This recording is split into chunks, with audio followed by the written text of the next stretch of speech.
Muy bien. Ahora sí vamos a continuar estudiando las propiedades de los gases. Hay tres propiedades y que son las que vamos a trabajar y vamos a estudiar y las que tenemos que comprender para poder después resolver las ecuaciones de gases. Hay tres propiedades que describen el estado de un gas. Una es la presión, la otra es el volumen y la tercera es la temperatura. Presión, volumen y temperatura. ¿Ven estas siglas que están acá abajo? La palabra pebete. Bueno, acuérdense de eso. Acuérdense la palabra pebete. La palabra pebete nos va a ayudar después como regla mnemotécnica para poder aplicar las ecuaciones de los gases. La P de presión, la V de volumen y la T de temperatura. Bueno, ¿qué es el volumen de un gas?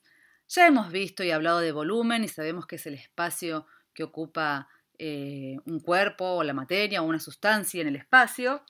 Sabemos que el volumen de un gas es precisamente el volumen de un recipiente, del recipiente que lo contiene, ¿sí? El volumen del gas que está aquí dentro es el volumen que tiene este cubo. Miremos acá esta imagen. Si reducimos el volumen, ¿sí?, del recipiente, lo que estamos haciendo es reducir el volumen de dicho gas. O sea que aquí el gas ocupa un menor volumen que en este recipiente. Bueno, ¿qué tenemos que saber del volumen? Son las unidades con las cuales medimos el volumen. No es lo mismo cuando decimos, hablamos, qué sé yo, por ejemplo, 2. Número 2. ¿Qué es el 2? 2 litros, 2 metros, 2 kilos, 2 manzanas, 2 peras. Siempre que hablamos de algo, sobre todo de un número, tenemos que hacer referencia a lo que estamos hablando. Por eso existen las unidades de medida, ¿sí? Con las unidades de medida yo puedo tener una idea de qué significa ese número que me están diciendo. Si yo te digo 2 metros cúbicos, tengo una referencia a que es una unidad de volumen y que me está diciendo el tamaño o el volumen de un cuerpo, o en este caso de un gas, ¿sí? Hay distintas unidades de volumen y las que más se usan en química o en física son el metro cúbico, el decímetro cúbico, el litro, el centímetro cúbico y el mililitro.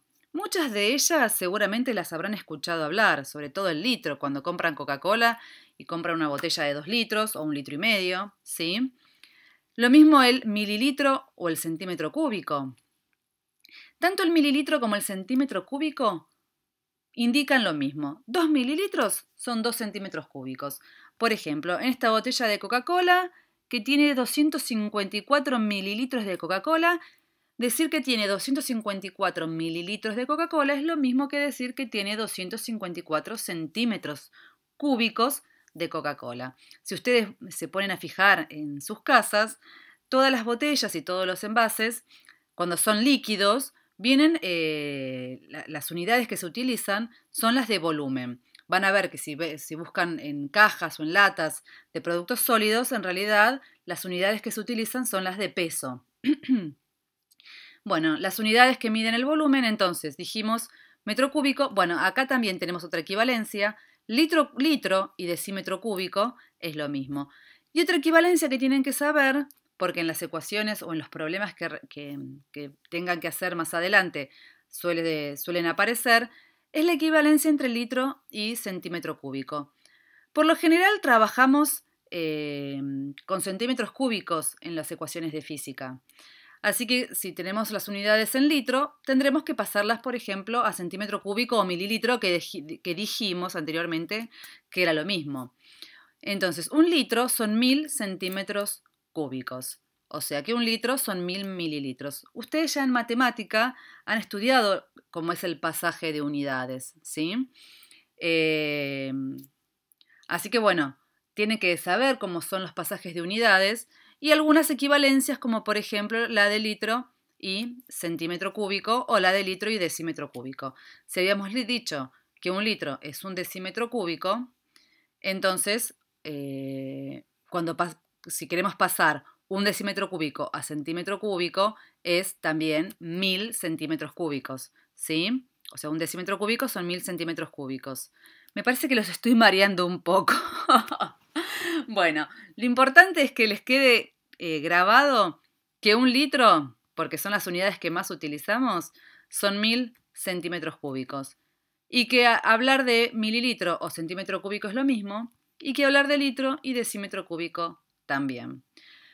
¿Cómo medimos el volumen? También ya lo hemos trabajado. El volumen, si las figuras son geométricas, lo podemos medir de esta manera. Por ejemplo, usando fórmulas. El volumen de un cubo, ¿cuánto es? Es el alto por el ancho por la profundidad, ¿sí? 1 por 1 por 1 me da 1 metro cúbico, ¿sí? Entonces, el volumen de este cubo es 1 metro cúbico. Cuando el objeto no tiene una forma geométrica, que las fórmulas geométricas nos permitan calcular el volumen, tendrán que colocarlo dentro de un recipiente con agua, un recipiente graduado que contenga agua, ¿sí? Todo esto ya lo vimos, es un poco un repaso de lo que ya hemos visto sobre el volumen, pero ahora vamos a trabajar específicamente con los gases y el volumen de los gases. Y acá aparece un concepto nuevo que no lo hemos visto. No hemos trabajado con la presión. Hace un ratito les expliqué un poquito lo que era la compresión, que los gases se podían comprimir, ¿sí? Al comprimir un gas estamos generando presión. Ese gas aumenta su presión. Pero, ¿qué es la presión? Si a mí me preguntan, definime la palabra presión, ¿qué significa? Bueno, en física, y especialmente en los gases, la presión de un gas son los choques que ejercen las partículas contra las paredes del recipiente. Ustedes saben que estas partículas de gas están moviéndose todo el tiempo. Mueven, como habíamos dicho en el video anterior, se mueven de manera rectilínea, ¿sí? Chocando contra las paredes del recipiente, chocan entre ellas, van, vienen y no paran de moverse nunca. Bien. ¿Qué pasa si yo a esta misma cantidad de partículas les reduzco el volumen? Miren cómo están las partículas ahora. Bien, están chocando cada vez más con el recipiente. Estamos generando presión. Acá, al achicar el volumen, yo aumento la presión de los gases. Porque estas partículas que estaban chocando contra las paredes del recipiente, ahora yo, si tuviera que contar la cantidad de veces que chocan con las paredes, voy a contar más choques en este caso, ¿sí? Y razonémoslo de la siguiente manera. Miren el espacio que tienen acá las partículas para moverse. Se mueven y van chocando, ¿sí? Si yo achico el espacio que tienen para moverse, siguen moviéndose a la misma velocidad que se estaban moviendo antes. Yo no modifico la velocidad a la que se estaban moviendo las partículas. Simplemente lo que estoy haciendo es reduciendo el espacio donde se van a mover. Entonces, el tiempo que van a tardar en llegar de acá a acá va a ser menor que cuando tenían todo este espacio. Por lo tanto, si las partículas se siguen moviendo a la misma velocidad, van a haber más choques contra las paredes del recipiente. Y como yo detecto más choques, lo que estoy detectando es un aumento de la presión. Porque dijimos antes que la presión son los choques que ejercen las partículas de gas sobre las paredes del recipiente. E imagínense a muchas partículas moviéndose y chocando contra las paredes, si háganse la imagen en la cabeza, y por eso les puso un dibujito tan simpático, para ayudarlos a ustedes a imaginarse qué les está pasando a estas partículas que ya no tienen tanto espacio para moverse.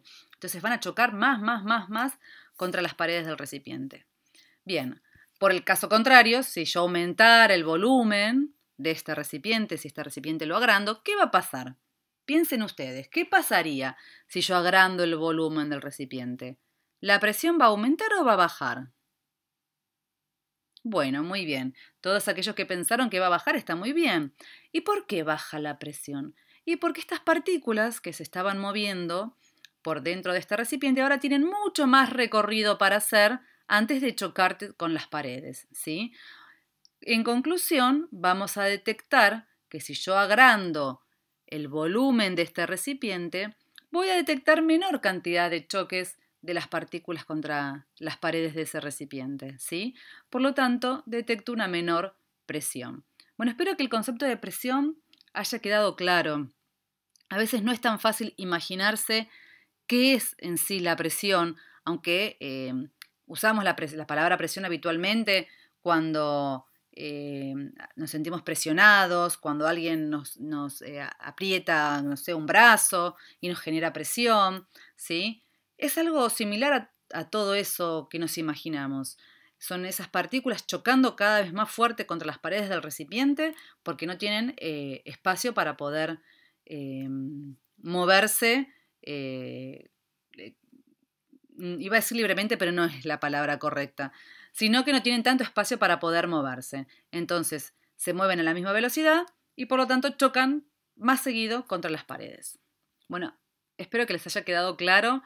Al no tenerlos adelante mío me cuesta mucho usar otras palabras y explicarlo de otra manera porque no sé si me van siguiendo o no. Así que como les dije antes, por favor me escriben para consultarme cualquier duda que tengan.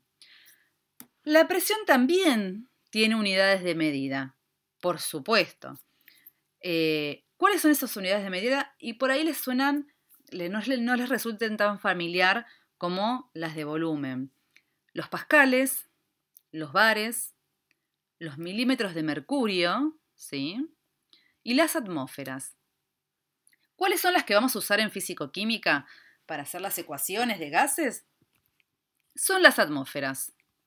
Ay, esperen, acá. Son las atmósferas la palabra atmósferas, como es muy larga, se resume como ATM, atmósfera, ¿sí?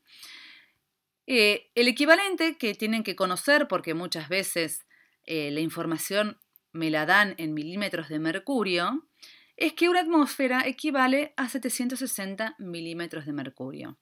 Pascales y bares, si bien tienen que saber que son unidades de medidas de la presión, de hecho probablemente cuando escuchan la radio escuchan hablar de hectopascales, cuando se habla de la presión atmosférica en la radio.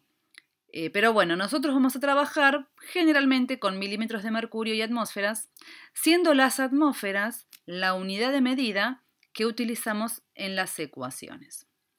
Ahora, ¿de dónde salen algunas de estas cosas? Y a mí me gustaría contarles un poco la historia de la primera persona que midió la presión atmosférica, ¿sí?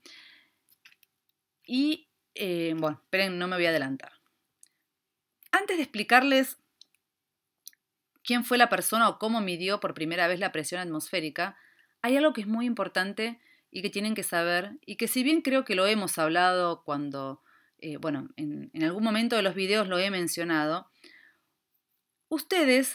nosotros ahora todos los gases que estábamos estudiando los veíamos adentro de recipientes, pero todos sabemos que está lleno de gases absolutamente todo lo que nos rodea, ¿sí? Claramente nos damos cuenta de que hay un gas llamado oxígeno que está dentro de la habitación en donde yo estoy haciendo este video para ustedes, porque si no hubiera oxígeno ya estaría muerta, ¿sí? Bien, este razonamiento y muchos otros gases, hay gases mucho más abundantes que el oxígeno en la habitación y en la atmósfera, son partículas, igual que las que veíamos adentro de los recipientes, que se mueven constantemente y que chocan constantemente. ¿Y con quién chocan esas partículas? Chocan con nosotros. Nosotros todo el tiempo recibimos el golpe de partículas en nuestro cuerpo. Lo que pasa es que no las sentimos porque ya estamos acostumbrados, ¿sí? La presión atmosférica, entonces, es precisamente el choque, como habíamos dicho antes. Cuando hablábamos de presión en el video anterior, hablábamos de los choques de las partículas contra las paredes del recipiente. En el caso de la presión atmosférica, es el choque de las partículas contra nosotros, ¿sí? Van a ver que la presión atmosférica en la altura es mucho menor que a nivel del mar, ¿sí? Porque ustedes miren la cantidad de gas que soporta este muñequito de acá abajo y la cantidad de gas que soporta este de acá arriba. Acá arriba hay menos cantidad de gas que acá abajo, que soporta toda esta columna de gas. Es algo similar al razonamiento que hacemos cuando nos metemos al agua. Cuanto más abajo del agua nos vamos, hay más presión. ¿Y por qué hay más presión? Y porque hay mucha más cantidad de agua arriba nuestro, ¿sí? Y todo eso genera presión sobre nosotros. Bueno, ahora que sabemos qué es la presión atmosférica y qué son los gases, las partículas de gas que hay todo a nuestro alrededor que están constantemente chocando con nosotros, les voy a explicar de dónde salió la palabra milímetro de mercurio, ¿sí? Que se utiliza precisamente para medir unidades de presión. Bueno, un señor llamado Torricelli construyó este barómetro, ¿sí? Vamos a explicarles cómo funciona este barómetro y qué es lo que mide. Torricelli estaba buscando cómo medir la presión que ejercían estos gases que hay alrededor nuestro sobre nuestro cuerpo. Y lo que hizo fue lo siguiente. Agarró una columna, ¿sí?, de 1 metro de largo y la llenó de mercurio. Todos conocen, ¿no? El mercurio es un metal líquido que es el que se encuentra dentro de los termómetros. Bueno, él agarró mercurio y llenó toda esta varilla de mercurio.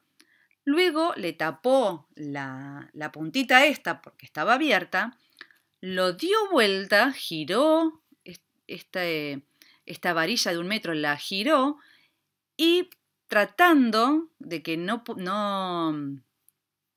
saliera, de que no se escapara nada de mercurio de adentro de la varilla hasta que él la pusiera adentro de este recipiente que también tiene mercurio. Este recipiente de acá tiene mercurio. Y miren la manito está tapando el agujero por donde habíamos vertido el mercurio dentro de la varilla y lo mantiene tapado hasta lograr poner la varilla dada vuelta adentro de este recipiente de mercurio. ¿Qué sucede a continuación? ¿Qué imaginan ustedes que puede suceder una vez que soltamos o destapamos el agujerito por donde sale el mercurio, ¿sí? Bien, este mercurio que está dentro de la columna o de la varilla va a empezar a bajar. Va a bajar y va a ir saliendo para acá. Por eso acá en el recipiente hay más cantidad de mercurio. Pero llega un momento en que ya no sale más mercurio. ¿Y por qué creen que no sale más mercurio? ¿Por qué no se termina de vaciar este mercurio en el recipiente que está acá? Y lo que sucede es el efecto de la presión atmosférica. Yo les dije que el gas que nos rodea está constantemente golpeando por todos lados y por supuesto ese gas está golpeando acá contra el mercurio líquido que tenemos en el recipiente, ¿sí? Cuando la presión que ejerce este gas es igual a la presión que ejerce este líquido para salir de acá adentro, ya no puede salir más líquido. ¿Por qué? Porque para que este mercurio siga saliendo de acá adentro y esto siga subiendo, tiene que vencer la presión que está ejerciendo el gas acá afuera contra el mercurio, ¿sí? Bueno, cuando esas dos presiones se equiparan y ya no puede seguir vaciándose el tubito, resulta que Torricelli habíamos dicho que esta varilla tenía 1 metro de largo. Bueno, el gas había bajado y quedó lleno de 76 centímetros de mercurio. Entonces, a esta medida la llamó... a esta medida le puso 760 milímetros de mercurio. O sea, los 76 centímetros es lo mismo que 760 milímetros, ¿sí? O sea, sería 76 centímetros de mercurio o 760 milímetros de mercurio. Él lo midió en milímetros. Entonces, ¿qué son estos 760 milímetros de mercurio? Es precisamente la presión atmosférica que ejercía el gas sobre este líquido de mercurio. O sea, la altura de esta columna le indicó la presión a la cual la presión atmosférica, la presión que ejercía el gas que estaba en el ambiente. Entonces, acá en el video anterior, en la diapositiva anterior, yo les dije que 760 milímetros de mercurio equivale a 1 atmósfera. Esta presión es la presión que hay a nivel del mar, ¿sí? A nivel del mar tenemos una presión de 1 atmósfera, que son 760 milímetros de mercurio, que es la presión que está soportando este hombrecito que se encuentra acá. Torricelli midió esa presión atmosférica a nivel del mar, ¿sí? Entonces consideró, obviamente que las unidades y los números son invenciones de los seres humanos, ¿no? De los científicos, de nosotros. Esos 760 milímetros de mercurio es un número que estandarizó en función de lo que pasaba acá, ¿sí? Él podría haber usado una varilla de otro tamaño y demás, pero lo importante es que logró obtener un valor para determinar o establecer o medir la presión atmosférica a nivel del mar.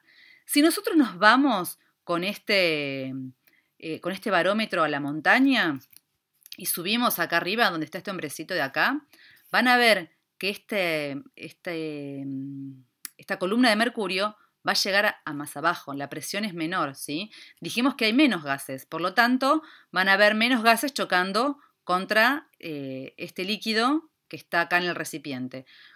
Como hay menos gases chocando, hay menos presión que ejerce el gas sobre el líquido y por lo tanto la columna va a poder bajar un poquito más, ¿sí? Si nosotros vamos entonces con un barómetro de estos a la montaña, vamos a ver que vamos a poder medir presiones atmosféricas más bajas. Entonces, esta es la presión que medimos a nivel del mar. Si lo medimos arriba de una montaña, mediremos valores más chicos. Bueno, antes de seguir ahora con la temperatura, sí, les voy a dar una pausa, porque si no, van a enloquecer con tanta información junta y nueva. Así que bueno, vamos a poner pausa en el video y seguimos en otro videito.